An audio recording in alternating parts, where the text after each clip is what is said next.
Di saat bersantai, hal yang satu ini memang menyenangkan dan justru membuatmu ketagihan, bukan? Kamu sendiri juga pasti pernah melakukannya. Tapi tahukah kamu bahwa kotoran telinga sebenarnya merupakan salah satu sistem pertahanan telinga dari debu, kuman, serta benda asing?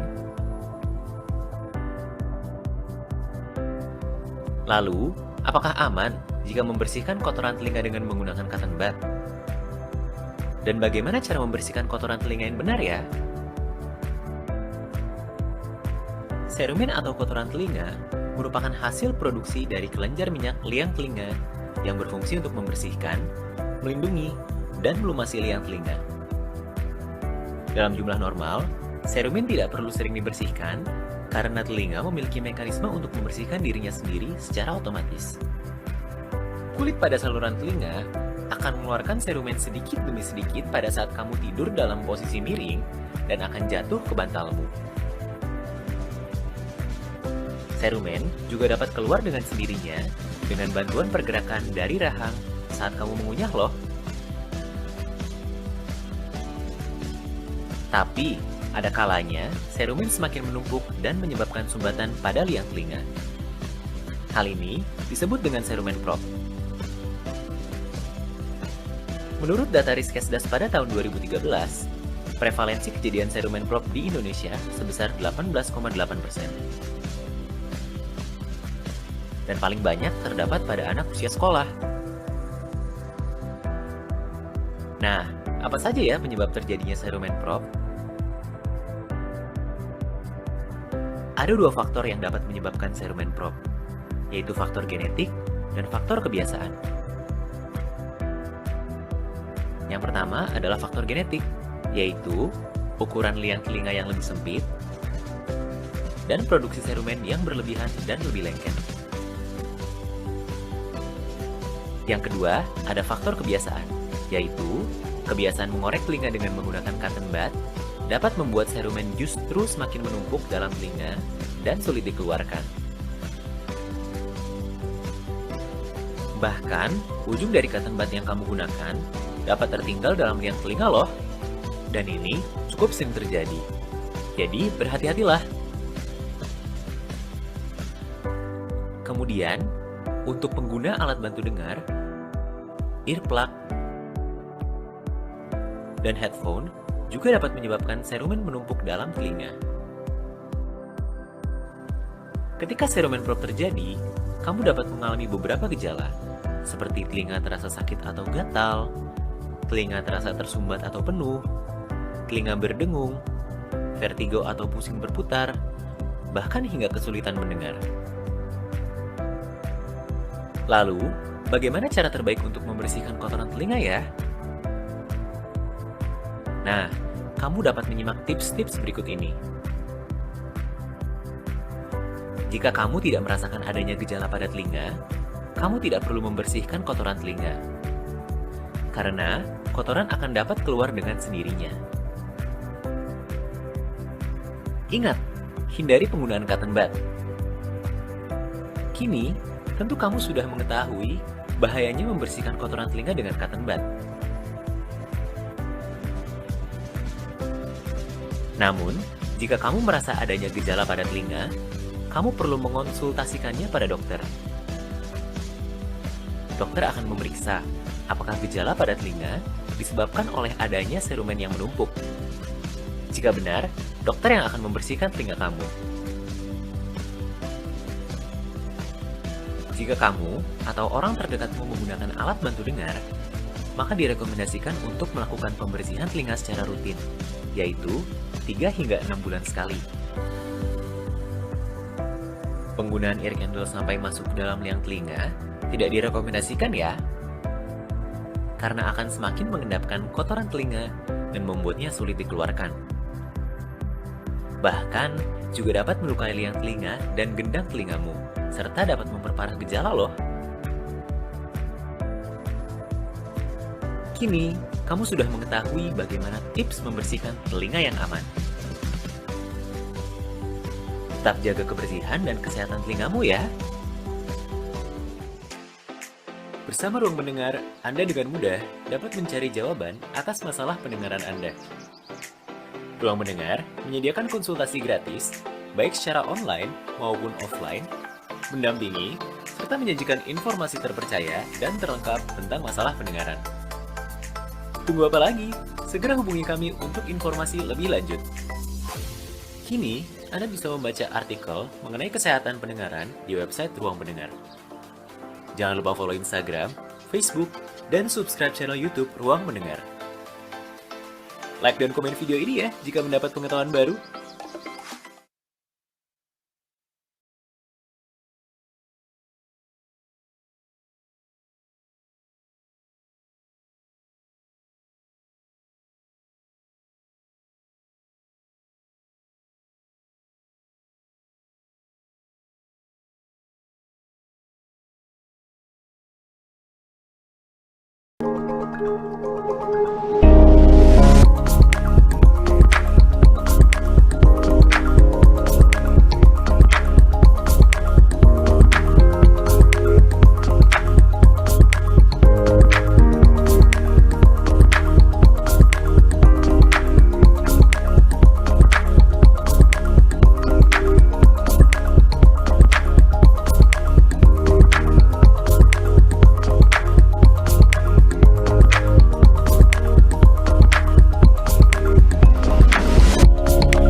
Assalamualaikum warahmatullahi wabarakatuh. Selamat sore Bapak Ibu semua yang sudah bergabung di webinar hari ini. Bagaimana kabarnya hari ini? Semoga semuanya sehat-sehat ya.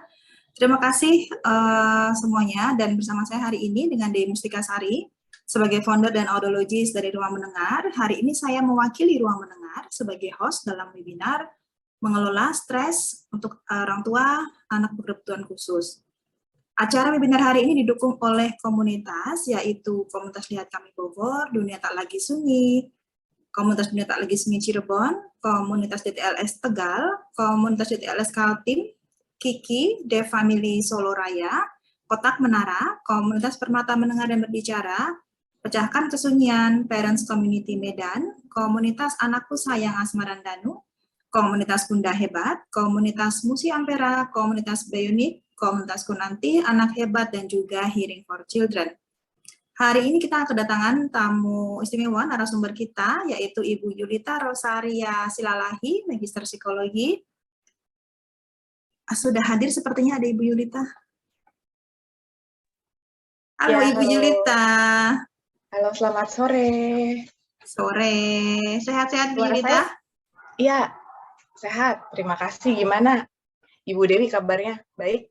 Baik, alhamdulillah sehat. Hujan di sini, mendung dari tadi pagi. Oh, di sini belum. Belum. Ya, oke. Ibu Yulita hari ini akan mempresentasikan atau sharing mengenai bagaimana mengelola stres untuk orang tua yang memiliki anak berkebutuhan khusus ya, Bu Yulita ya. Ya. Oke, tanpa berlama-lama lagi, mungkin Ibu Yulita bisa mulai. Waktu dan tempat saya persilakan. Baik, ya. Terima kasih Ibu Dewi. Terima kasih Ruang Mendengar ya untuk kesempatannya. Saya senang bisa kembali lagi nih membawakan webinar ya, sharing kepada para orang tua di Ruang Mendengar. Kali ini saya akan membawakan topik webinar mengenai mengelola stres untuk orang tua dengan anak berkebutuhan khusus. Nah, ini topik yang selalu menarik ya, karena setiap saya ketemu sama pasien di ruang praktek atau ngobrol-ngobrol secara non formal, pasti ini nyangkut sama topik ini ya, nyangkut sama topik ini jadi orang tua untuk anak berkebutuhan khusus tuh kok kayaknya susah gimana sih begitu ya, penuh dengan tekanan, penuh dengan berbagai macam tuntutan begitu kan. Jadi ini cukup menarik ya untuk kita bahas bersama, dan saya rasa mungkin sebagian besar peserta adalah orang tua anak berkebutuhan khusus ya di sini ya, sehingga ini bisa langsung bermanfaat begitu ya. Oke, kita langsung mulai saja ya untuk menghemat waktu ya Bapak Ibu. Slide pertama. Nah, pertama kita akan ini dulu nih, mengetahui dulu definisi stres itu apa begitu ya, supaya kita sama-sama ngerti ya. Jadi pengertian stres itu sebenarnya ada beberapa definisi begitu dari beberapa pakar atau beberapa ahli yang mendefinisikan stres. Di sini saya ambil 2 dari pakar yang mendefinisikan stres. Pertama dari Lazarus dan Folkman, didefinisikan stres adalah hubungan spesifik atau hubungan transaksional ya antara individu dan lingkungan yang dinilai individu sebagai tuntutan. Nah, tuntutannya ini melebihi sumber daya dia, gitu, dan membahayakan keberadaannya. Ya, itu definisi stres pertama. Kemudian ahli yang lain juga mendefinisikan stres adalah respon individu terhadap keadaan atau kejadian yang memicu stres. Biasanya kita sebut stresor yang mengancam dan mengganggu kemampuan seseorang untuk menanganinya. Begitu. Jadi kalau kita lihat di sini, stres ini selalu terjadi kalau ada gap gitu ya, ada seperti kesenjangan antara apa yang terjadi atau tuntutan yang dibandingkan dengan sumber daya kita, sumber daya manusianya gitu ya, yang akhirnya dinilai ini kayaknya ini membahayakan nih atau mengancam begitu. Jadi ini adalah definisi stres begitu Bapak Ibu ya. Next. Ya, kemudian kita akan masuk kepada definisi stres pengasuhan ya, pengasuhan orang tua begitu maksudnya.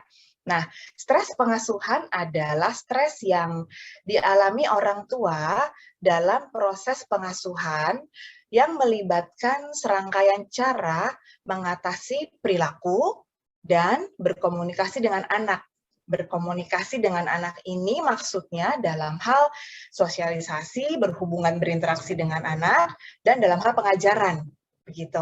Dan juga dalam hal perawatan, pengasuhan, dan juga mencari penyembuhan bagi anak, serta pengaruh stres tersebut terhadap kehidupan pribadi dan keluarga. Ya, jadi ini adalah pengertian dari stres pengasuhan, begitu. Ya, yang tadi tuh pengertian stres secara umum ya. Next. Nah, kita juga perlu memahami apa sih arti dari anak berkebutuhan khusus begitu. Saya rasa mungkin para orang tua sudah banyak yang mengetahui, tapi nggak ada salahnya ya kita kita bahas kembali. Nah, ini saya dapatkan definisi anak berkebutuhan khusus dari berbagai sumber, saya rangkum. Anak berkebutuhan khusus itu adalah anak yang mengalami keterbatasan atau keluarbiasaan.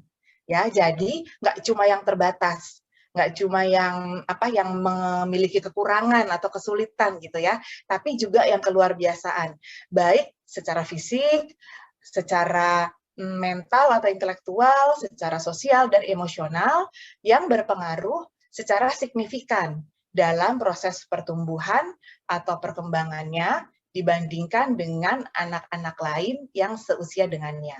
Ya, jadi ini adalah pengertian anak berkebutuhan khusus. Next. Nah, apa aja sih ya penyebab stres begitu? Kita kan sehari-hari itu sepertinya sudah terbiasa dengar kata stres begitu. Atau mungkin sepertinya orang-orang mudah begitu bilang, oh saya lagi stres nih begitu ya. Nah, apa sih penyebab stres begitu kan? Penyebab stres ini dibagi-bagi menjadi 3 bagian gitu. Pertama adalah kataksismic event. Itu apa? Kataksismic event adalah penyebab stres yang biasanya besar dan terjadinya tiba-tiba dan mempengaruhi orang banyak langsung secara bersamaan.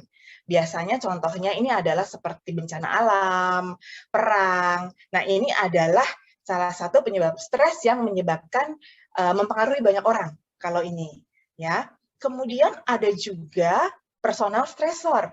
Ini apa? Terbagi lagi nih personal stressor. Ada individu, ada keluarga. Kalau individu, biasanya penyebabnya adalah penyakit, begitu. Jadi kalau seseorang mengalami suatu penyakit tertentu atau penyakit yang dalam jangka waktu panjang atau penyakit yang kronis gitu, itu bisa menyebabkan stres. Ya, lalu yang dari individu juga bisa penyebabnya kehilangan pekerjaan, itu juga bisa menyebabkan stres. Nah, personal stressor lainnya adalah dari aspek keluarga. Dari aspek keluarga itu adalah seperti pertambahan anggota keluarga, begitu. Pertambahan anggota keluarga ini kadang-kadang juga menyebabkan stres, begitu. Nanti kita akan bahas juga nih, kok bisa ya pertambahan anggota keluarga itu menyebabkan stres gitu. Bukannya harusnya happy begitu ya. Nah, tapi ini menjadi salah satu juga penyebab stres ya. Lalu ada perceraian orang tua, kematian anggota keluarga, penyakit anggota keluarga, dan kecacatan anggota keluarga. Nah, hal-hal ini adalah penyebab stres juga. Ya. Kemudian ada lagi yang kita sebut background stressor. Background stressor ini hal-hal yang sifatnya itu seperti lebih umum ya, tapi tidak terjadi kepada banyak orang secara bersamaan. Jadi misalnya tuntutan pekerjaan di kantor, ya, beban kerja kita di tempat kita bekerja, itu bisa menjadi stresor. Lalu hubungan kita dengan rekan kerja kita, itu juga bisa menjadi stresor. Lalu pencemaran lingkungan misalnya, atau untuk kita yang tinggal di Jakarta ya, kemacetan lalu lintas, nah itu bisa menjadi background stresor. Ya. Next. Nah, ini spesifik untuk penyebab stres orang tua dengan ABK nih, dengan anak berkebutuhan khusus. Kalau tadi kan penyebab stres secara umum ya, kepada banyak orang secara umum. Nah, kalau untuk anak berkebutuhan khusus, biasanya tuh stres-stres ini penyebabnya tuh ada beberapa poin ya. Yang pertama itu merasa terstigma oleh keterbatasan anak. Gitu. Jadi misalnya orang tua sudah memiliki anak berkebutuhan khusus, terus mungkin di lingkungan sosial itu nanti dia merasa orang-orang tuh menilai anak ini atau menilai ibu ini sendiri atau orang tua ini sendiri sebagai sesuatu yang ada kurangnya, atau misalnya begini, oh anak ini misalnya ya kalau gangguan ABK-nya misalnya hiperaktif gitu, ADHD, oh ini orang tuanya nggak bisa mendidik dengan benar nih, misalnya gitu ya. Nah itu terstigma kan karena keterbatasan anak. Nah ini penyebab stres begitu ya. Lalu kelelahan akibat tuntutan pengasuhan tambahan. Tidak bisa dipungkiri ya Bapak Ibu, kalau kita punya anak berkebutuhan khusus, semuanya serba ekstra. Ya, pengasuhannya serba ekstra gitu ya. Waktu yang kita berikan, perhatian yang kita berikan itu biasanya ekstra lebih panjang waktunya, effortnya juga lebih besar begitu. Jadi biasanya lelah ya Bapak Ibu ya, karena kan pasti beda ya. Misalnya kita mengajar anak yang tidak ada masalah apapun dengan mengajar anak yang ada kebutuhan khusus, itu sudah challenge-nya berbeda. Ya, pasti relatif lebih sulit kita mengajar anak yang ada kebutuhan khusus, ya. Bahkan ya anak normal pun juga bisa punya tantangan juga ya, tidak langsung selalu mudah begitu. Nah, hal-hal ini menyebabkan menjadi orang tua anak berkebutuhan khusus itu benar-benar lelah. Gitu ya. Saya rasa mungkin Bapak Ibu yang ada di sini memiliki anak kebutuhan khusus pasti paham deh, pernah merasakan kelelahan ini. Ya. Kemudian hal lainnya yang menjadi penyebab stres itu adalah terisolasi secara sosial. Ya, bisa macam-macam nih Bapak Ibu. Terisolasi secara sosialnya kenapa? Bisa jadi mungkin ya pertama, karena tadi itu orang tua harus invest waktu lebih banyak nih untuk ngurus anak. Jadi orang tua untuk bersosialisasi keluar waktunya terbatas, ya kan? Untuk dia melakukan aktivitas lain di luar sana mungkin bersama temannya gitu ya, terbatas menjadi semakin sedikit, sehingga seperti menjadi terisolasi ya dari lingkungan sosial ya. Atau mungkin juga karena dia merasa orang tua ini merasa terstigma, merasa sudah merasa tidak enak dulu begitu ya. Jadi juga membatasi hubungan sosial di luar gitu bersama teman-temannya mungkin ya. Nah, perasaan terisolasi ini menyebabkan stres juga ya untuk orang tua anak berkebutuhan khusus. Kemudian penyebab stres lainnya adalah perasaan pesimis akan masa depan anak. Ya, kita pasti memikirkan ya anak kita yang mungkin berkebutuhan khusus, langsung kita akan memikirkan nanti gimana nih ke depannya, begitu. Kalau anak-anak yang masih usianya balita, kalau misalnya pas saya ketemu ya dengan klien saya yang anak usia balita, pasti pertanyaan ke depan orang tuanya adalah, nanti bisa sekolah di sekolah yang umum nggak ya, gitu. Sekolah SD-nya di mana ya, begitu. Terus nanti naik lagi tuh, udah itu nanti dia ngomong lagi, bisa kuliah jurusan apa ya, begitu kan.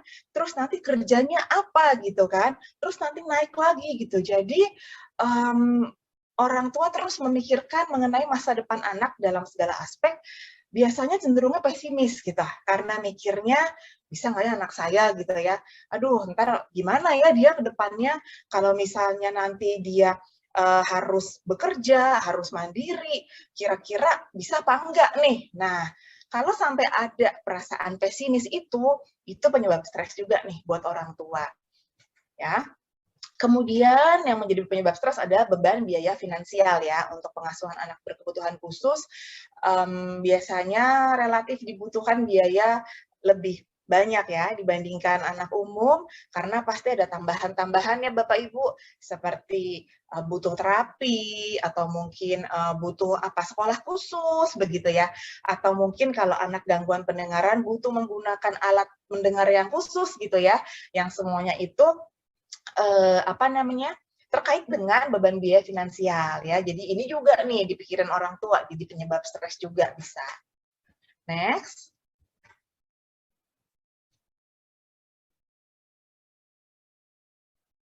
Nah, apa sih gejala stres gitu kan ya? Kan orang kan sekarang ya seperti saya bilang tadi ya, dikit-dikit aduh aku stres, terus dikit-dikit aku mau healing begitu. Sekarang kan lagi tren ya healing ya.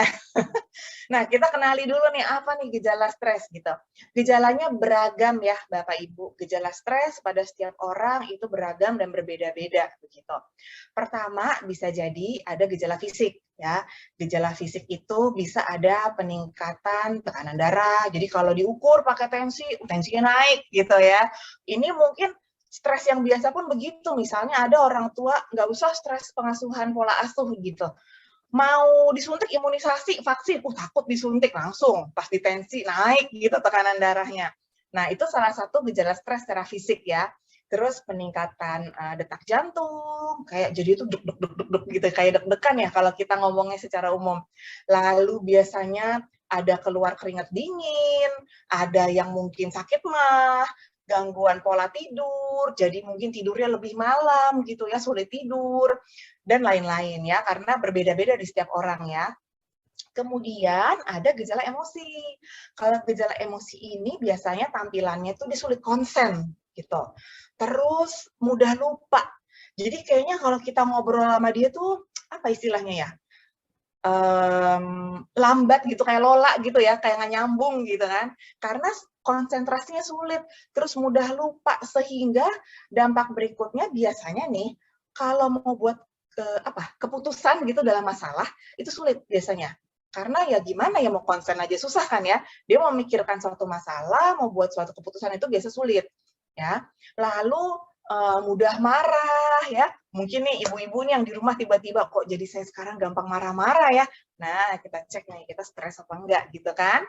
Nah, mudah marah, bisa juga lebih merasa lebih khawatir, lebih gelisah, terus lebih gampang nangis gitu ya. Nah, ini adalah gejala-gejala emosi dari gejala stres ya. Kemudian ada juga gejala perilaku. Gejala perilaku tuh bisa kayak jalan mondar-mandir. Jadi nggak ada tujuannya. Jadi ya mondar-mandir aja dia mondar-mandir gitu ya. Atau merokok secara berlebihan. Misalnya Bapak Ibu yang sebelumnya memang sudah merokok, jadi frekuensinya makin sering gitu merokoknya ya. terus menarik diri dari pergaulan sosial, dari lingkungan sosial, seperti menutup diri gitu ya. Nah, itu bisa juga menjadi gejala perilaku bahwa sedang mengalami stres. Berikutnya.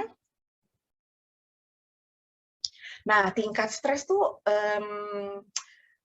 apa aja sih gitu. Tingkat stres ini sebenarnya macam-macam ya. Dan di individu itu juga beda-beda, dalam arti penyebab yang sama, stresor yang sama. Belum tentu ya di individu yang satu itu menjadi tingkat stres yang sama tingginya di individu yang lain. Gitu. Ini berbeda-beda tergantung respon dari individu tersebut begitu. Jadi apa sih ya yang kira-kira mempengaruhi tinggi rendahnya tingkat stres gitu kan? Tingkat stresnya ada yang normal, ringan, sedang, berat sampai sangat berat gitu. Nah, yang mempengaruhi itu ada beberapa hal gitu ya. Pertama adalah bagaimana individu itu mempersepsikan stresornya.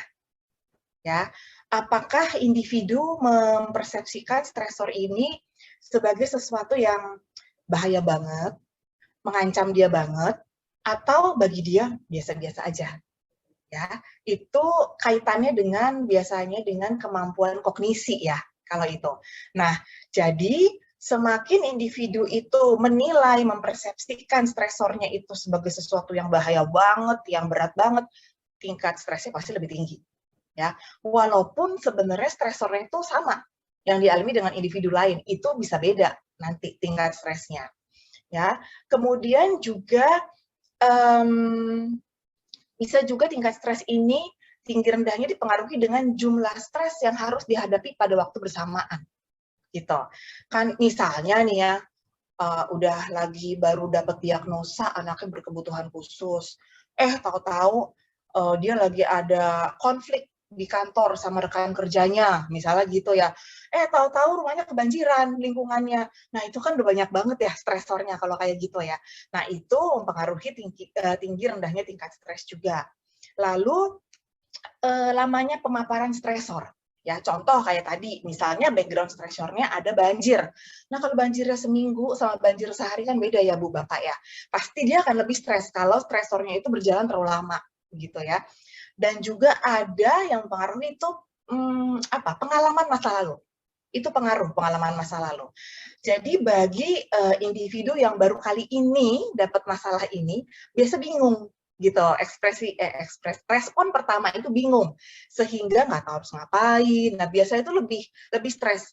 Tapi kalau kita sudah beberapa kali mengalami stresor yang kurang lebih relatif sama deh masalahnya, biasa tuh stresornya nggak akan terlalu tinggi juga. Ya, begitu. Dan juga tergantung dengan tingkat perkembangan. Tingkat perkembangan ini lebih ke arah tahapan perkembangan manusia ya, tergantung juga dengan usia juga gitu. Misalnya kalau suatu stresor terjadinya di usia remaja ya, sama stresor yang sama terjadinya di usia dewasa dengan tingkat perkembangan yang berbeda, pasti itu akan berbeda responnya, karena ada kematangan di setiap perkembangan tingkat usia manusia, kalau itu ya. Jadi ini yang mempengaruhi tingkat stres, gitu ya. Masuk ke ringan, ke berat, ke sangat berat. Jadi ini benar-benar beda-beda di setiap individu. Next. Nah, nih, ini tadi nih yang saya tadi sempat bilang, yang pertambahan anggota keluarga kok bisa jadi stres gitu kan, yang di slide-slide awal ya. Nah, stres itu sebenarnya nggak selalu jelek juga, gitu. Jadi ada good stress, ada bad stress, gitu ya. Karena coba kita bayangin deh Bapak Ibu, kalau hidup kita nggak ada stres ya, itu kayaknya nggak seru ya hidup kita ya. Jadi kayaknya monoton gitu. Mungkin kita tidur terus gitu ya, nggak ada warnanya gitu ya hidup ini. Jadi memang stres itu ada yang baik juga. Dan stres itu karena tadi tingkatannya dari mulai yang ada yang ringan sampai yang berat, sebenarnya daily life kita sehari-hari itu biasanya memang ada stres. Ya, contoh sederhana, stres sederhana tuh kayak misalnya tadi tuntutan pekerjaan. Kita besok disuruh presentasi di depan bos kita di kantor, itu udah stresor sebenarnya. Tapi stresor itu kan nggak harus menjadi negatif stres, nggak harus menjadi bad stress, gitu kan. Itu bisa menjadi positif stres. Karena apa? Kalau kita bisa solving ya stresnya, kita bisa menangani dengan baik, ujungnya itu ada hal positifnya gitu. Ada apa ya? Ada manfaatnya buat kita, ada kesenangannya buat kita, sehingga kita juga jadi termotivasi gitu. Contohnya kayak tadi tuh, bertambahan anggota keluarga. Misalnya nih, kita sebagai orang tua, ada lagi nih anak ketiga, anak keempat yang mau lahir, begitu kan? Itu kan pasti ada sebagai stresor ya, kita mikir misalnya, aduh nanti ini melahirkan lagi gimana ya? Nanti ini anak-anak saya yang nomor 1, yang nomor 2 akan terbengkalai nggak ya pengasuhannya? Misalnya begitu ya, dan hal-hal lain yang persiapan untuk kehadiran pertambahan anggota keluarga tersebut, begitu. Nah, tapi ini sesuatu yang di ujung sana, kalau anak itu lahir, tetap ada happy-nya kan ya? Tetap ada membawa kesenangannya. Nah, jadi itu good stress sebenarnya ya. Dan biasanya nih good stress ini sebenarnya melatih kita Bapak Ibu, melatih kita untuk bisa belajar bagaimana sih ya menangani stres, melatih kita untuk lebih bisa apa ya, memecahkan masalah sebenarnya. Jadi biasanya nih kalau kita lagi mengalami stres yang kayak tadi, misalnya mau presentasi depan bos kita di tempat kerja, kita biasanya on, gitu ya, on dalam arti kita jadi kerja lebih sungguh-sungguh, jadi lebih semangat gitu ya, terus jadi lebih fokus gitu kan. Halangan lain, teman mau ngajak ngobrol, kita cuekin begitu kan. Jadi sebenarnya jadi malah melatih kita untuk bekerja dengan lebih baik sehingga kok bisa ya? Nah, setelah kita bisa ya di ujungnya itu, kan kita nambah skill baru tuh. Pas dari awal tadi kita melewati stres tadi, gitu. Itu yang positive stress, good stress. Ya. Jadi stres itu nggak semuanya jelek, nggak semuanya buruk, gitu ya. Next. Nah, coping nih. Gimana sih cara kita coping dari stres? Coping ini adalah cara kita menangani stres gitu. Coping ini terbagi menjadi 2 nih secara pembagian besarnya. Ada problem focus coping, yaitu cara yang digunakan untuk memecahkan masalah. Jadi ini upayanya berpusat pada masalahnya. Jadi kita misalnya kalau kita punya stres, kita definisiin tuh apa sih masalah kita, terus kita coba cari alternatif, kita pikirkan apa sih jalan keluar yang bisa kita pilih, begitu ya. Ini adalah coping yang problem fokus. Kemudian ada yang emotional focus coping. Emotional focus coping, fokusnya itu ada pada emosinya. Jadi gimana kita sih menghandle emosi kita untuk menghadapi stres ini. Gimana sih kita mengurangi atau mentolerir rasa nggak nyaman ini. Caranya gimana ya? Gitu. Jadi ada 2 cara untuk kita coping stress. Ada yang fokusnya pada problemnya, ada yang fokusnya pada mengontrol emosinya. Ya, next.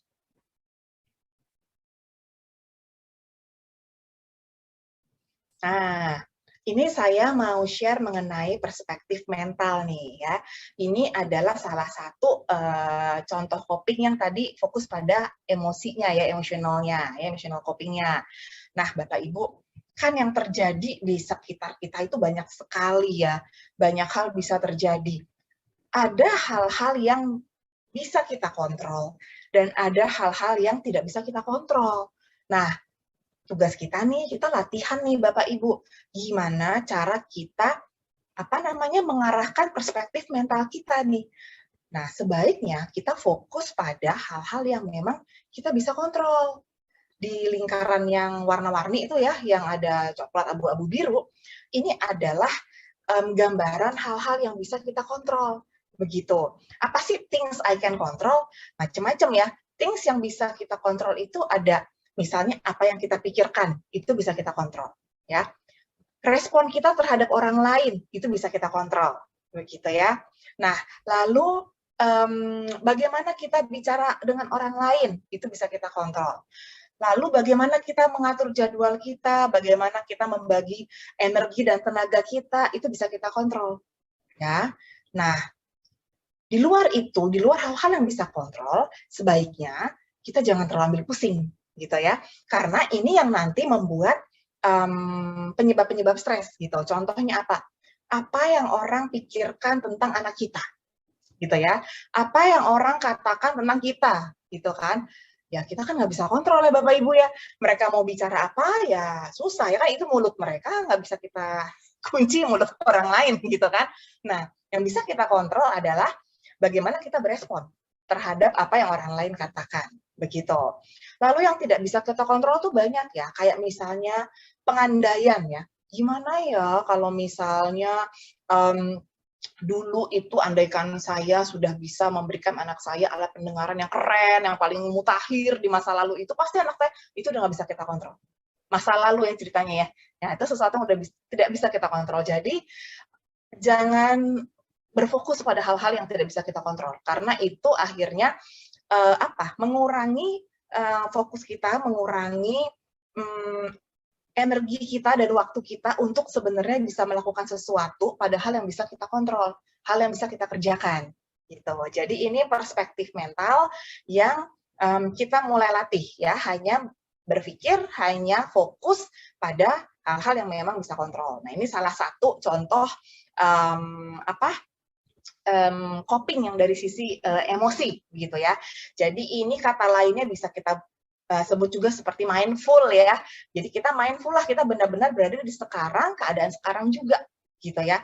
Hal-hal yang sudah lewat, hal-hal yang akan datang besok begitu ya, itu juga hal yang kita tidak bisa kontrol ya. Jadi kita be mindful, kita ada di sekarang begitu ya. Ini diagram yang Bapak Ibu bisa pakai begitu ya. Hal-hal yang mungkin tidak bisa dikontrol mungkin banyak, yang bisa dikontrol mungkin banyak. Ini hanya gambaran secara umum saja ya Bapak Ibu. Next.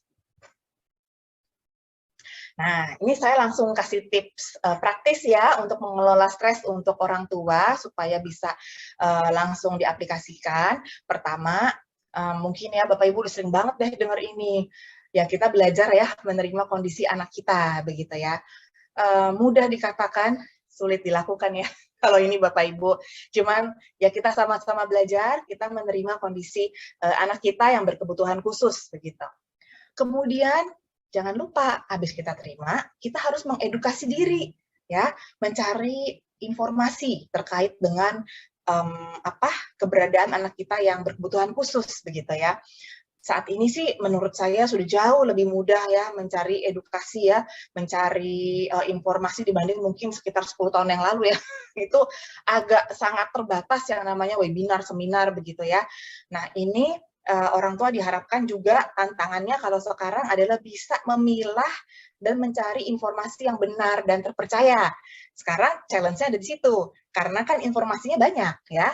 Kita yang bisa memilih mengedukasi diri kita secara yang informasi yang tepat, begitu ya.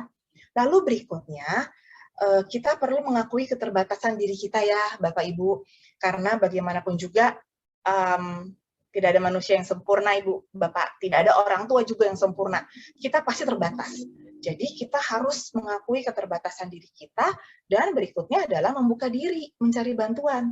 Ya, hal-hal yang memang kita nggak bisa nih lakukan gitu ya, kita harus buka diri gitu. Kalau kita memang perlu bantuan gitu ya, kita buka diri terhadap misalnya apakah pasangan hidup kita ya, kalau para ibu apakah kita buka diri minta bantuan ke suami kita, ataukah nanti ke anggota keluarga lain gitu yang memungkinkan ya, karena menurut saya sih sangat nggak mungkin ya kalau hanya satu orang tua gitu ya bisa melakukan semuanya, mengasuh anak itu nggak mungkin kalau menurut saya. Jadi ya kita mengakui keterbatasan diri kita dan kita mencari bantuan ya. Lalu yang tadi itu tuh diagram tadi, fokus pada apa yang kita bisa lakukan ya, be mindful ya. Jadi nggak usah kita ribet-ribet pikirin yang kita nggak bisa lakukan ya. Kita fokus pada sumber daya kita, resource kita, apa yang tidak bisa kita lakukan, yang mungkin kita nggak bisa lakukan, kita cari bantuan ya. Kemudian membuat rencana dan jadwal. Ini penting banget Bapak Ibu, karena apa? Manusia itu sebenarnya senang kalau segala sesuatu itu terprediksi, ya, bisa diketahui gitu. Jadi dengan adanya rencana dan jadwal itu kita jadi lebih tahu habis ini harapan kita tuh akan apa, kita harus lakukan apa, begitu ya. Rencana dan jadwal ini variatif ya Bapak Ibu, tergantung Bapak Ibu sendiri dan bagaimana kondisi anak Ibu untuk bisa membuat rencana dan jadwal. Ya, misalnya rencana mau terapi, jadwal sehari-hari. Jadi semuanya lebih tertata. Apalagi ya ini kaitannya sama time management tadi ya Bapak Ibu. Kan mengasuh anak berkebutuhan khusus tuh butuh waktu lebih banyak, butuh effort lebih besar. Jadi lelah kan ya. Jadi ini perlu terstruktur biar akhirnya jalannya itu tepat gitu ya. Kemudian ini juga penting Bapak Ibu. Please kita harus mengurus diri sendiri. Ya, ini jangan lupa ya. Jadi jangan gimana ya, bukan dikatakan kita juga egois ya kepada anak tidak, tapi kita perlu mengurus diri sendiri, ya kita aturlah sedemikian rupa ya, ada waktu kita bisa mengurus diri sendiri, bisa disebut me time gitu, nggak usah yang heboh-heboh banget sih sebenarnya ya. Mungkin ada orang tua yang me time-nya cukup nonton drakor, drama Korea di Netflix gitu kan. Nah, tapi yang membedakan adalah ya jangan seluruh episode langsung ditonton. Nah, kalau itu kan jadinya kan berantakan gitu kan. Ini cukup mungkin apa cuman satu ini doang, satu seri aja misalnya begitu ya. Nah, me time setiap orang itu beda-beda. Jadi Bapak dan Ibu cari tahu masing-masing apa sih kesukaannya, apa sih aktivitas yang bisa memberi kenyamanan ya, memberi sukacita gitu ya. Kita cari nih, ada mungkin yang sukanya berkebun gitu kan, ada yang sukanya nyanyi misalnya ya. Nah, kita cari tahu ya. Lakukan hobi, lakukan olahraga. Ini penting ya, lakukan olahraga sebenarnya walaupun juga nggak harus olahraga yang heboh, tapi olahraga itu juga membuat kita menjadi lebih sehat ya Bapak Ibu, dan juga menjadi lebih fokus sebenarnya. Karena kembali lagi, faktor kelelahan ya mengasuh anak berkebutuhan khusus itu kan cukup besar.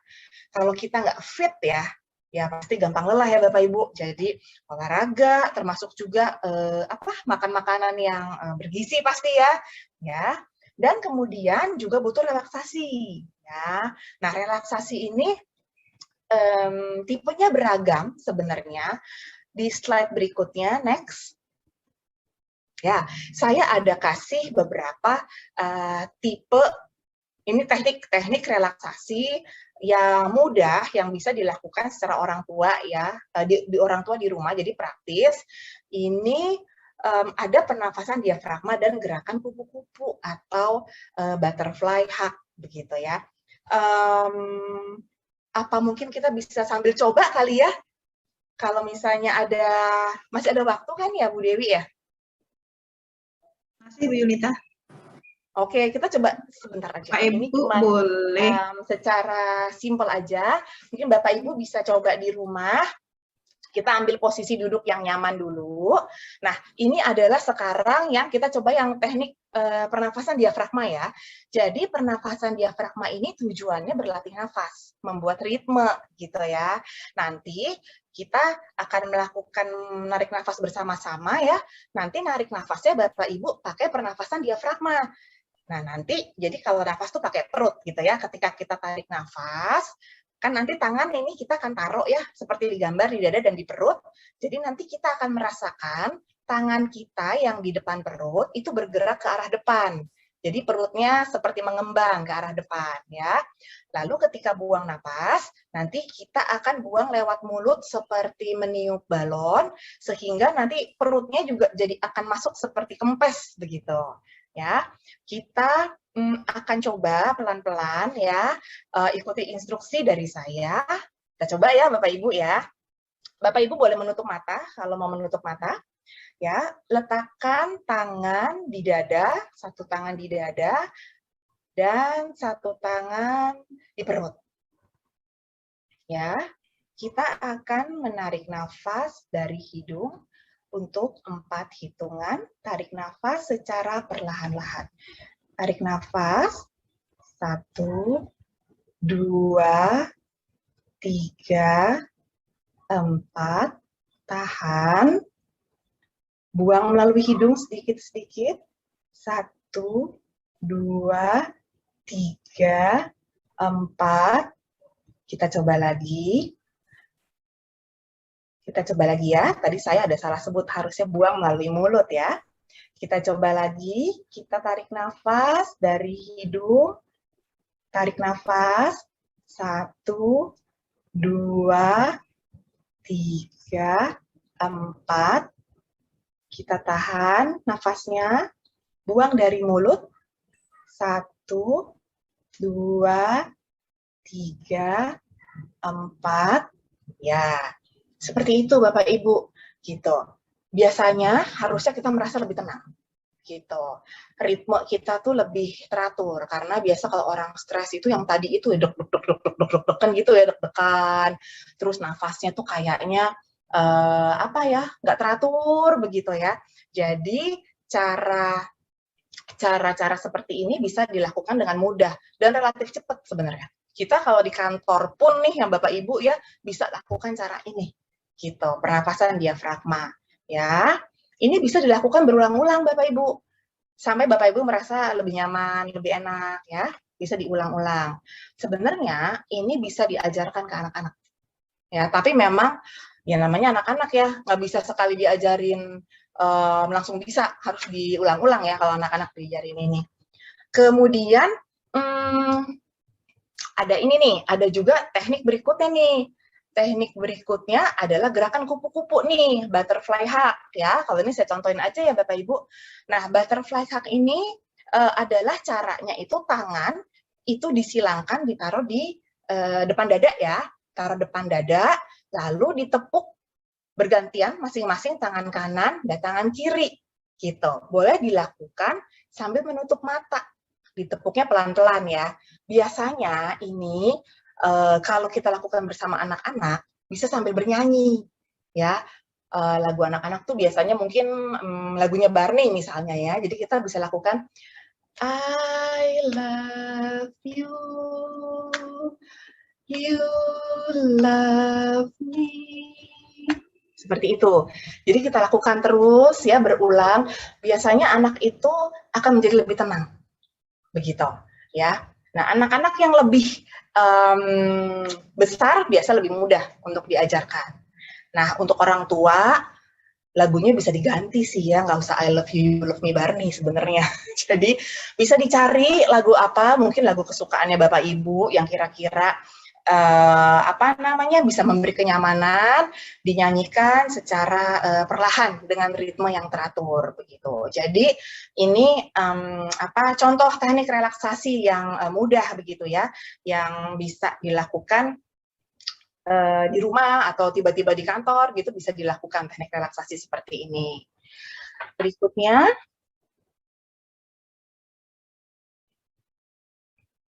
Nah, saya tutup materi webinar ini dengan sebuah quote, an empty tank will take you exactly nowhere. Take time to refuel. Ya, jadi Bapak Ibu harus ingat, kalau kita udah sangat exhausted, sudah sangat lelah, bahkan sudah stres gitu ya, tangki kita sudah habis gitu, baterai kita sudah habis, kita tuh harus recharge ya, isi ulang. Karena kita nggak mungkin kasih sesuatu dari diri kita ke anak kalau kita sendiri itu udah kosong, kalau kita sudah habis. Ya, demikian materi dari saya. Terima kasih. Saya kembalikan kepada Ibu Dewi. Baik, terima kasih Bu Yulita. Materinya menarik sekali. Saya langsung checklist loh satu-satu. Yang bikin overthinking yang mana? Betul-betul. Jadi terlalu banyak berandai-andai itu stres juga ya. Betul. Okay. Bapak Ibu, jadi saya tadi lupa menyampaikan bahwa Ibu Yulita Rosaria Silalahi ini juga berpraktik di Klinik Smart Kid, Treehouse Learning Center, dan Life Generation, dan juga melayani layanan konsultasi online di ruang mendengar. Kita langsung ke pertanyaan ya Bu Yulita ya, seperti udah ada beberapa di kolom chat, saya bacakan nomor 1. Dari Ibu Cunengsih Brebes, izin bertanya, bagaimana menyikapinya jika kita berada di lingkungan yang kurang mendukung dengan penanganan anak kita? Nah, itu gimana tuh, Bu Yulita? Oke. Nah, baik. Terima kasih pertanyaannya. Ini emang selalu jadi tantangan orang tua ya, begitu ya. Bapak Ibu, kita lihat dulu lingkungannya lingkungan apa gitu. Kalau misalnya itu adalah lingkungan keluarga, ya keluarga maksudnya mungkin ring satu begitu, mungkin kakek neneknya anak ini begitu ya. Menurut saya berarti kakek nenek atau keluarga itu perlu diedukasi juga gitu. Kita perlu kasih tahu gitu, ini anak kenapa sih, sehingga dia mungkin berperilaku sesuatu yang membuat orang lain tuh kayaknya nggak nyaman gitu ya, nggak enak dilihat misalnya begitu. Itu perlu juga untuk diedukasi begitu. Tapi kalau yang Ibu maksud ini lingkungannya adalah orang-orang yang jauh dari Ibu, misalnya gini ya, Ibu di mall, terus anak Ibu tantrum gitu kan orang-orang di mall itu kita nggak kenal gitu ya, nggak mungkin juga kan Bu kita edukasi ya orang-orang di mall itu gitu ya. Nah kalau dalam hal ini ya sudah gitu, kita tidak usah terlalu ambil pusing karena itu ada di diagram tadi, itu hal yang kita nggak bisa kontrol gitu ya, itu hal yang tidak bisa kita kontrol. Jadi ya sudah, kita go on aja, biasa aja, kita nggak usah terlalu memikirkan bagaimana pandangan orang melihat kita dan sebagainya. Tapi kalau kembali lagi, kalau itu adalah keluarga dekat kita seperti kakek neneknya, itu kita edukasi gitu, kita perlu edukasi. Nah cara edukasinya beragam nih Bapak Ibu gitu ya, entah nanti mungkin Bapak Ibu yang sampaikan informasinya, kadang-kadang kan ada yang kalau yang nyampein kita nggak didengerin nih, gitu ya. Yang nyampein nih harus tenaga profesional, misalnya harus dokter. Nah, apakah perlu trik dibawa sambil pas kontrol ke dokter anaknya dibawa, misalnya gitu. Itu trik cara mengedukasinya, begitu. Baik, terima kasih Bu Julita. Semoga membantu ya Ibu. Jika belum terjawab, boleh tulis di kolom chat lagi. Yang kedua dari Ibu Lina di Bogor, pertanyaannya adalah, termasuk stres tingkat yang mana bila suka marah-marah yang berlebihan? Padahal hanya hal sepele seperti anak tidak mengerti apa yang kita ajarkan. Setelahnya pasti suka menangis sendiri. Bagaimana cara mengatasinya? Ya, ini terima kasih Ibu Lina. Bu Yulita, boleh silakan. Ya, suka marah-marahnya kayak apa nih Bu? Apakah teriak dengan nada tinggi atau bagaimana gitu ya? Ya, mungkin ini bisa tergantung marah-marahnya seperti apa gitu ya. Mungkin ini harus lebih saya lihat kondisi real pas marah gitu kan ya.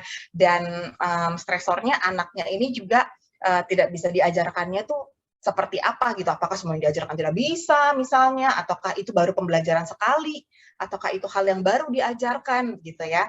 Nah, tapi saya rasa sih kalau sampai marah-marah, bayangan saya ya mungkin ya itu antara stres-stres ringan lah kalau misalnya Ibu sampai marah-marah. Tapi kalau Ibu sampai ada keluhan-keluhan yang mempengaruhi kayak tadi secara fisik gitu ya, ibunya berdebar-debar misalnya gitu ya. Nah, mungkin kita bisa lihat itu apakah ada di posisi stres sedang misalnya begitu. Gitu, Bu. Baik, selanjutnya ya Bu Julita, nomor 3. Ya. Dari Ibu Cindra Dewi dari Gorontalo. Terkait stres, apakah anak ABK, khususnya yang hearing loss, bisa stres dengan keadaannya, yang mungkin tidak semua orang bisa mengerti komunikasinya? Bagaimana Bu Julita? Ya, terima kasih Ibu. Bisa jawabannya. Ya, stres itu tidak memilih. Ya, stres itu tidak memilih kalau yang boleh stres cuman anak tipe ini, gitu ya. Boleh stres cuman orang yang begini, enggak. Stres itu bisa dialami oleh setiap orang. Pertanyaan Ibu bagus ini. Justru kita sebagai orang tua, apalagi orang tua anak berkebutuhan khusus yang mempunyai masalah pendengaran gitu ya, yang mana komunikasi dan bicara menjadi suatu tantangan yang paling utama, itu kita harus lebih tahu akhirnya anak kita ini stres apa enggak, gitu. Karena stres itu bisa dialami oleh siapa saja. Gitu, Ibu. Tapi mungkin kurang lebih secara general, ciri-cirinya ada beberapa yang tadi di presentasi Ibu Julita ya? Ya, kayak tadi tuh gangguan pola tidur. Kan kita bisa lihat ya anak kita biasa tidurnya gimana, misalnya gitu ya.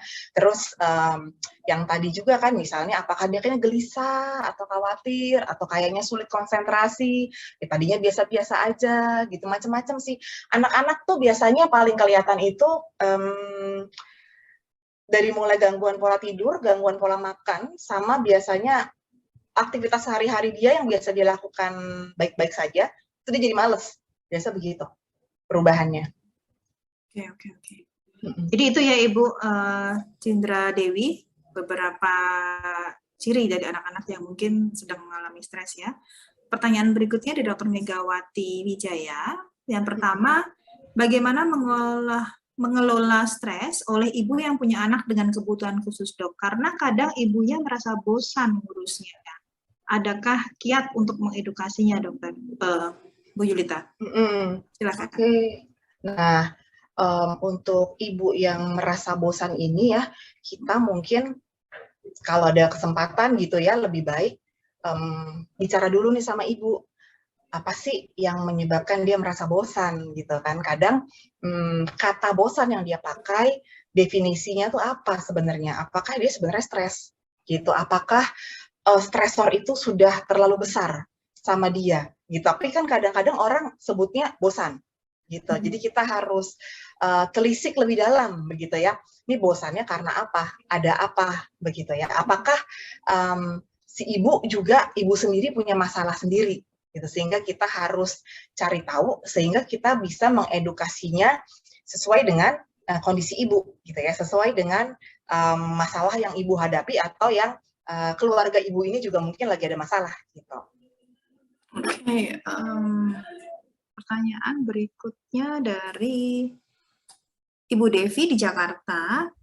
Bagaimana menyelaraskan antara ekspektasi orang tua yang terlalu tinggi dengan kenyataan, Ibu? Misalnya, orang tua anak dengan gangguan pendengaran, dengan tambahan penyerta yang cukup berat atau berat, sehingga kemungkinan komunikasi verbal sangat kecil, tetapi ortu masih memiliki harapan tinggi karena sudah iklan terapi dan lain-lain.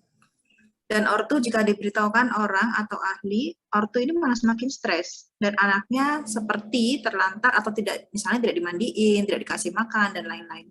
Nah, sebagai pihak luar, bagaimana ya sikap kita? Terima kasih, Ibu Yulita. Oke, wow, sulit juga ya. Jadi ini kita yang melihat ya, bukan yang mengalami ya. Nah, itu bagaimana? Oke. Nah, kembali lagi ya. Anak-anak itu kan masih kecil ya, masih dalam pengasuhan orang tua, gitu ya. Dia belum berdiri sendiri ya. Jadi peran orang tua masih sangat besar. Nah, kepada orang tua ini sebagai pihak luar ya, saya kurang tahu. Ini pihak luar maksudnya bisa berkomunikasi nggak dengan ibu ini? Andai kata yang dimaksud adalah sebagai pihak luar bisa berkomunikasi dengan ibu ini, memang sebaiknya ibu ini perlu dikasih edukasi yang lebih yang lebih ngomongnya gimana ya, yang lebih pas gitu, yang lebih tepat. Karena kadang-kadang nih orang tua ini ya punya ekspektasi berlebihan karena informasi yang dia punya itu belum lengkap, atau antara belum lengkap atau dia belum paham, begitu ya, belum nyampe gitu orang tuanya untuk memahami segala macam permasalahan. Jadi kadang-kadang kita sebagai tim profesional, entah sebagai terapis kah, audiologis kah gitu ya, itu adalah challenge kita untuk memberikan informasi kepada orang tua ya. Pertama, mungkin cara kasih informasi itu kan juga tidak sama ke setiap orang tua gitu ya. Ada timing yang tepat gitu ya, atau ada tahapannya. Atau untuk orang tua tertentu, kita untuk menjelaskan itu perlu ada seperti alat bantu untuk menjelaskan supaya dia lebih ngerti, misalnya bisa juga gitu. Jadi pelan-pelan satu-satu yang mana orang tuanya sampai dia bisa paham begitu. Nah, kalau sampai orang tua ini tadi stres, terus anaknya seperti diterlantarkan gitu ya, tidak dimandiin gitu ya. Nah, ini berarti orang tuanya juga harus ditangani. Andai kata si pihak luar ini bisa lagi bicara ke ibu, mungkin ibunya bisa diajak ngobrol untuk kita kita ajak bicara, dia keluar dulu nih masalah dia apa sih begitu ya. Sama seperti ibu yang di pertanyaan sebelumnya nih, ibu dari pertanyaan dari Dokter Megawati gitu ya. Nah, ini ibu-ibu yang stres ini kan perlu untuk kita ajak bicara supaya kita tahu sebenarnya masalah dia apa gitu. Dan kalau kita bisa bicara sama dia, bisa kita sarankan yang tadi itu dia harus punya time untuk me time. Nah, itu kan harus diajarkan ya. Dia harus ada waktu buat nanti untuk recharge dirinya, entah tadi melakukan hobi dan sebagainya, relaksasi. Nah, itu perlu disampaikan juga. Karena beberapa orang tua kan saking idealismenya ya, dan sayang anaknya kayaknya 100% waktu dan perhatian buat anak gitu ya, karena pengen berdedikasi full 100%. Padahal itu membuat dia tuh jadinya tuh sangat kelelahan dan akhirnya stres gitu. Nah ininya yang harus kita edukasi, sesekali Bu, tarik waktu sebentar dari anak, itu oke loh gitu. Jadi intinya gimana caranya ada orang yang ngomong sama si ibu ini gitu. Kalau misalnya memang tidak bisa ya anggota keluarganya kah begitu ya. Kalau misalnya memang stresnya sudah berlarut-larut, apa bisa dia dibawa ke profesional misalnya gitu Bu. Baik Bu Yulita, semoga menjawab ya Ibu Devi. Pertanyaan selanjutnya dari Ibu Lusitania dari Malang. Bagaimana cara menghadapi stres dari lingkungan seperti tetangga yang membuli kondisi anak dan melihat dengan pandangan yang kurang menyenangkan? Apakah menarik diri dari sosial apabila menemui pembuli seperti itu diperbolehkan ya, Bu Yulita? Terima kasih. Oke, sebenarnya Bu, kalau menarik dari lingkungan sosial, harapannya sih tidak ya, karena kan begini, kalau lingkungan sosial itu adalah lingkungan sehari-hari anak. Kalau yang dimaksud di sini adalah tetangga lingkungan sehari-hari anak gitu ya. Kalau itu menarik diri kan jadinya anak tidak bersosialisasi, begitu kan ya. Nah kalau memang itu lingkungan sehari-hari tetangga dekat, begitu ya, andai kata ibu bisa ajak tetangga bicara baik-baik, itu bisa dilakukan. Atau misalnya, biasanya ada trik-trik khusus ya, kayak misalnya kalau ada, ya memang menjadi orang tua special need ini akhirnya memang serba ekstra ya. Atau ada di suatu kesempatan kita undang anak-anak tetangga misalnya, main ke rumah kita, terus nanti kita ada sediain apa, coklat atau apalah misalnya ya, itu juga bisa turut membantu. Jadi ada semacam trik-trik seperti itu juga kadang-kadang ya. Nah, tapi kembali lagi Bu ya, setoksik apa lingkungan itu kan Ibu yang tahu ya. Kalau memang Ibu sudah mengupayakan sedemikian rupa, tapi waduh kayaknya emang itu toksik banget deh, nggak bisa. Ya udah, itu juga not good sih berada di lingkungan yang seperti itu. Jadi ya menurut saya sih langkah pertamanya Ibu coba pendekatan dulu nih sama lingkungan tetangga yang Ibu maksud tadi. Gitu. Oke, baik Bu Yulita. Terima kasih. Selanjutnya dari Ibu Novia di Gorontalo, apakah parenting trauma atau child abuse yang pernah dialami oleh orang tua dapat menjadi salah satu faktor penyebab emotional issues sehingga orang tua menjadi sulit mengelola emosi.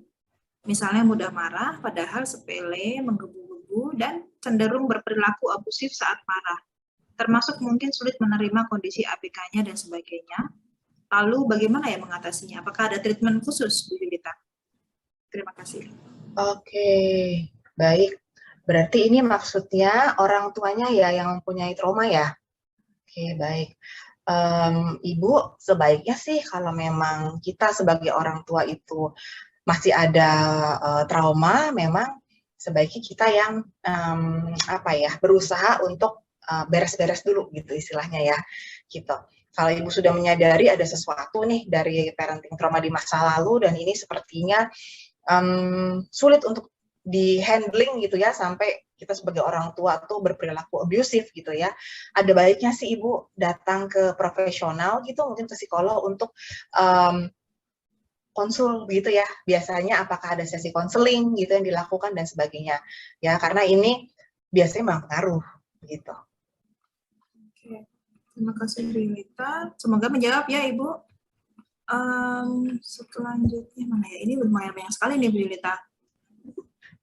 Semoga setelah dari sini berkurang ya apa yang menjadi stres. Dari Ibu Nur di Ciracas, bagaimana cara mengatasi stres atau panik saat di jalan, biasanya saat banyak pikiran? Kadang saat mengantar anak dengan motor, tiba-tiba badan saya seperti terbang atau tangan dan kaki saya tuh, seperti terbang tangan dan kaki saya. Fokus saya berkurang, jadi saya tiba-tiba berhenti dan menghentakkan kaki dan tangan, nafas cepat sampai badan terasa normal lagi. Apakah itu dampak dari stres ya Ibu? Nah ya, ini kita perlu kaji lagi nih Bu, kira-kira apakah memang ada beban yang sekarang Ibu rasakan gitu ya, ada masalah yang memang menurut Ibu alami gitu ya, menurut Ibu tuh menjadi menjadi stresor gitu ya.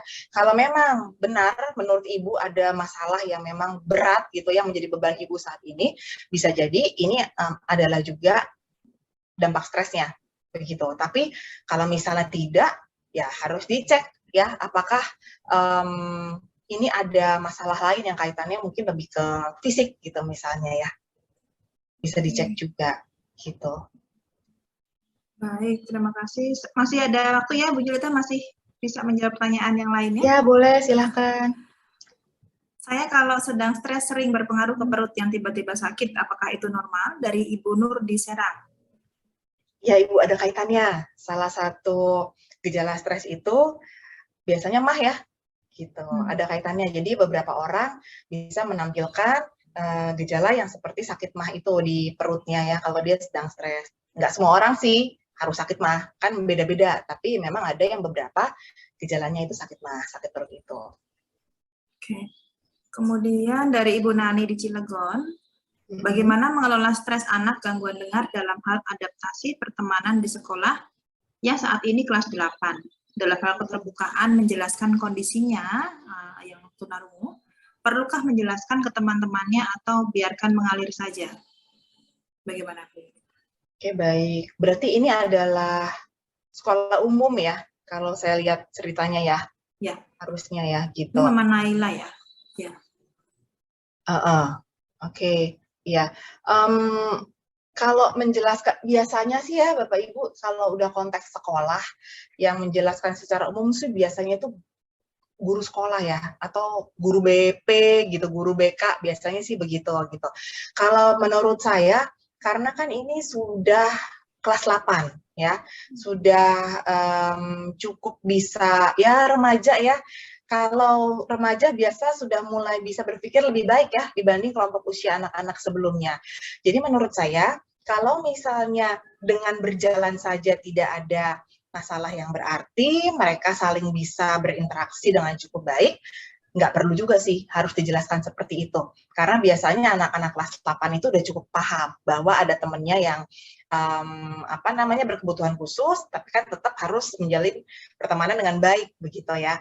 Nah biasanya nih kalau sampai ada kasus-kasus nih di tengah jalan gitu ya, ada yang seperti tidak menerima atau perilaku-perilaku yang lebih ekstrim, misalnya membuli, itu biasa nanti akan ditangani oleh pihak sekolah, biasanya begitu.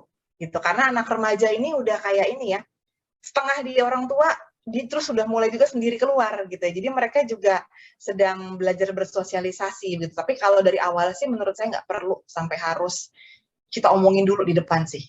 Gitu. Kita lihat proses mengalirnya dulu aja, Ibu. Terima kasih Bu Yulita atas jawaban-jawabannya. Semoga membantu ya Bapak Ibu sekalian. Saya rasa sudah tidak ada yang bertanya lagi ya. Mungkin saya mau tanya satu Bu Yulita. Ya. Boleh nggak ya untuk mengelola stres nih? Kan kadang-kadang handphone itu juga menjadi sumber ini ya, stresor juga. Misalnya melihat sosial media, kemudian atau melihat status teman-teman misalnya ya. Nah itu boleh nggak sih satu waktu kita turn off HP? Jadi udah cukup satu hari saya matikan, saya lakukan kegiatan sehari-hari. Sebenarnya nggak masalah kan? Jadi yang tadi Bu Julita bilang, jangan pikirkan apa kata orang misalnya. Udah Bang susah banget misalnya seperti itu. Itu sah-sah aja ya Bu Julita? Iya, sah-sah saja. Boleh, silakan mematikan handphone. Karena memang itu dia, stresor tiap orang beda.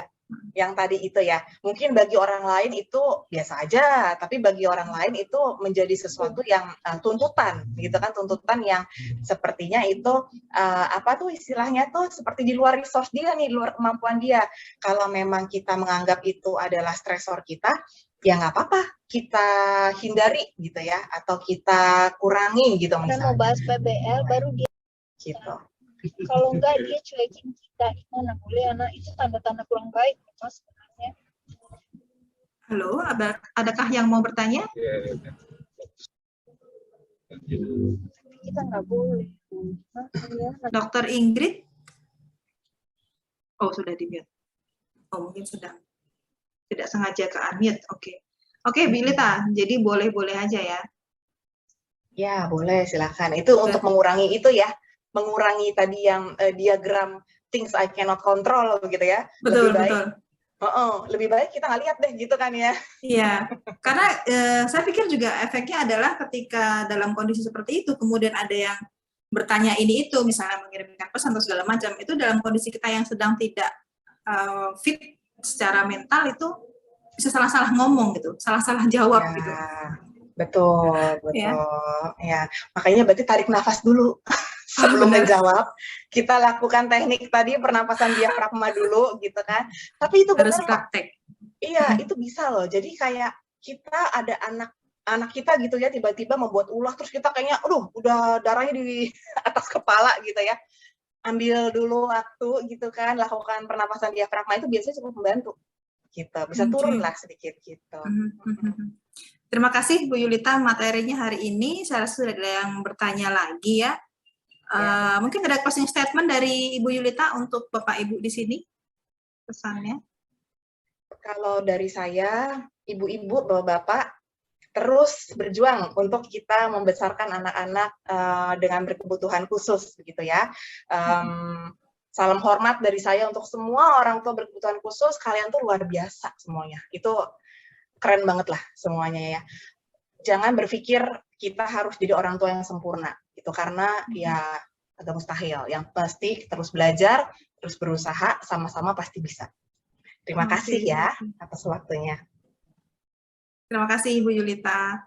Untuk mengingatkan kembali Bapak Ibu, jika ingin berkonsultasi dengan Ibu Yulita, bisa juga melakukan konsultasi online di website Ruang Mendengar.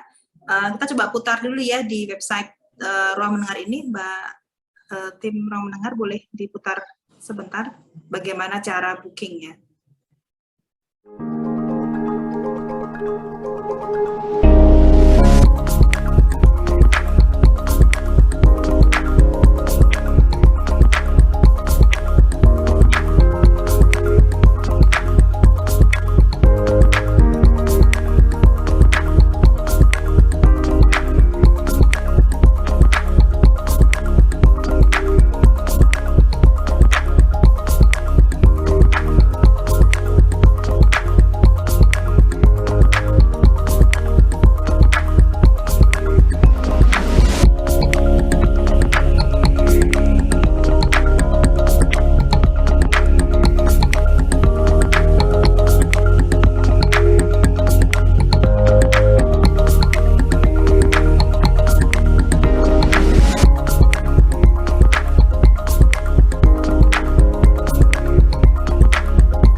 Baik Bapak Ibu, terima kasih yang sudah menyaksikan video tadi adalah bagaimana cara memesan atau membooking layanan konsultasi online.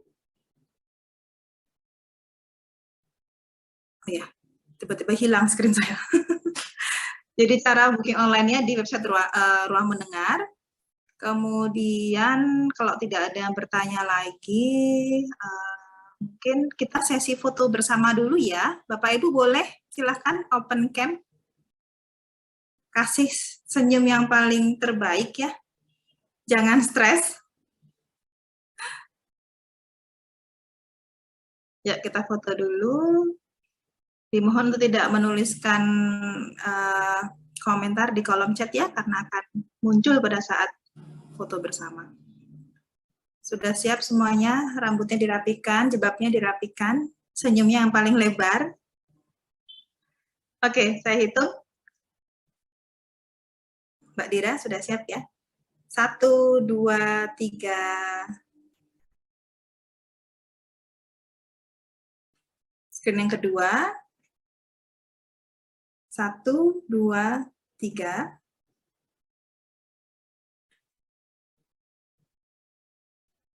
Oke, satu lagi. 1, 2, 3. Oke, baik. Terima kasih Bapak Ibu semua yang sudah datang di webinar hari ini. Tidak lupa saya juga mengucapkan terima kasih kepada rekan-rekan komunitas, yaitu Komunitas Dunia Tak Lagi Sunyi, Komunitas Lihat Kami Bogor, Komunitas DTLS Cirebon, Komunitas DTLS Tegal, Komunitas DTLS Kaltim, Kiki, Dev Family Solo Raya, Kotak Menara, Komunitas Permata Mendengar dan Berbicara, Pecahkan Kesunyian, Parents Community Medan, Komunitas Anakku Sayang Asmaran Danu, Komunitas Bunda Hebat, Komunitas Musi Ampera, Komunitas Bionik, Komunitas Kunanti, Komunitas Anak Hebat, dan Hearing for Children. Dan juga terima kasih untuk Ibu Yulita atas kesediaannya hari ini. Saya mewakili tim Ruang Mendengar mengucapkan terima kasih banyak atas waktu dan kesediaan Ibu Yulita, dan juga Bapak Ibu semuanya sudah hadir di sini. Sekali lagi terima kasih, mohon maaf apabila ada kekurangan. Sampai jumpa di acara webinar selanjutnya. Terima kasih. Assalamualaikum warahmatullahi wabarakatuh. Terima kasih, Bu Yulita.